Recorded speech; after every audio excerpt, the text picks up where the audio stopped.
में राहत की खबर। छत्तीसगढ़ में रेमडेसिविर इंजेक्शन की डिमांड में कमी आई है। इंजेक्शन की उपलब्धता भी अब पर्याप्त मात्रा में हो गई है। इंजेक्शन की मारामारी भी कहीं ना कहीं खत्म हुई है। मरीजों को अब आसानी से रेमडेसिविर इंजेक्शन मिल जा रही है। 15 दिन पहले तक इंजेक्शन को लेकर मारामारी बनी हुई थी। तो अहम खबर आपको बता दें कि रेमडेसिविर इंजेक्शन की जो कमी थी वो अब नजर नहीं आ रही है बाजार में।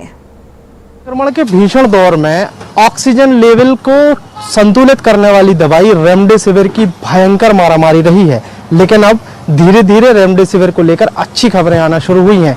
छत्तीसगढ़ में रेमडेसिविर की डिमांड कम हुई है। अच्छी खबर है, जिस जगह पे हम खड़े हैं वहां पर कभी हजारों की संख्या में लंबी लाइन लगी रहती थी, लेकिन अब यहाँ पर गिने चुने लोग ही आते हैं। राजधानी रायपुर का एक मेडिकल स्टोर है जहाँ पर जायडस कंपनी का जो रेमडेसिविर है उसकी मुख्य एजेंसी है, और एजेंसी होने के कारण यहाँ पर रेमडेसिविर इंजेक्शन की पूरी खेप यहाँ पर आती है, और यहीं से पूरे मेडिकल स्टोर्स जितने भी हॉस्पिटल हैं वहाँ पर इस इंजेक्शन की सप्लाई की जाती है।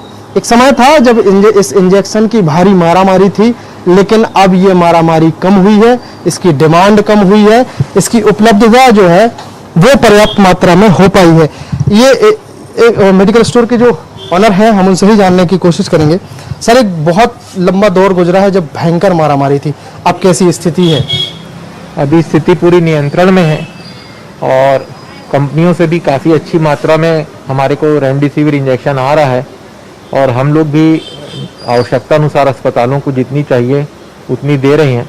हमारा ड्रग डिपार्टमेंट इस तरह से एलोकेट करता है, जैसे हमारे पास क्वांटिटी आती है तो वो हमको ऐसे लिस्ट देता है कि किस किस अस्पतालों को कितनी कितनी क्वांटिटी देना है। अभी ये स्थिति है कि जो अस्पताल जितनी मात्रा में रेमडेसिविर इंजेक्शन चाह रहा है उसको उतनी मात्रा में रेमडेसिविर इंजेक्शन दिया जा रहा है। और कौन दूसरा इंजेक्शन है जिसकी भी मारामारी थी, कौन सा इंजेक्शन है और क्या अभी उसका अपडेट है? देखिए, एक और इसका इंजेक्शन आता था टोसिलोजुमेब, जिसको सिप्ला कंपनी एक्टेमरा के नाम से बनाती थी, और ये स्विट्जरलैंड से आता था। तो इसके इंपोर्ट में थोड़ा सा समय लगा था, तो इसकी भी बहुत मारामारी हो गई थी। पर अभी हमारे पास में 24 वायल उपलब्ध है और पर्याप्त मात्रा में है। अभी इसकी भी शॉर्टेज कम हो गई है। अभी ब्लैक फंगस करके एक नई 4-5 दिन से बीमारी जो आई है, क्योंकि उसमें एक बीमारी में 60 से 70 इंजेक्शन की आवश्यकता होती है, और यह बीमारी मूलतः छत्तीसगढ़ में पाई ही नहीं जाती थी। साल में 1 या 2 केस आते थे। अभी चूंकि अपने यहाँ 10 से 12 केस इसके डिटेक्ट हुए हैं, इस हिसाब से हमको 400 से 500 वायल मिनिमम रिक्वायरमेंट। तो अभी इस दवा की छत्तीसगढ़ में बहुत दिक्कत है, बहुत शॉर्टेज है, और अभी ये दवा छत्तीसगढ़ में उपलब्ध नहीं है।